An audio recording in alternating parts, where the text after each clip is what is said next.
Welcome. In front of me is a Samsung Galaxy Tab Active2, and today I'll show you how to boot the device into safe mode. And to get started, you want to hold the power key right here. This will bring up the boot options. So let me just bring that up.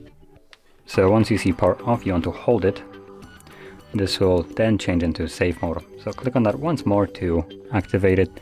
And this will obviously initiate a reboot of the device, and once the device is back up, it will then be in the safe mode.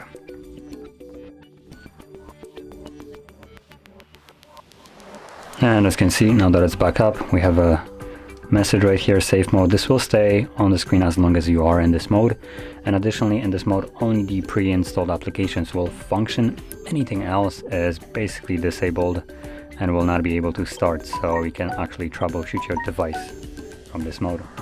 So that is how you'll boot into it, and to leave this, all you need to do is hold the power key, and this time around just simply click on restart, which will bring you back to the normal mode.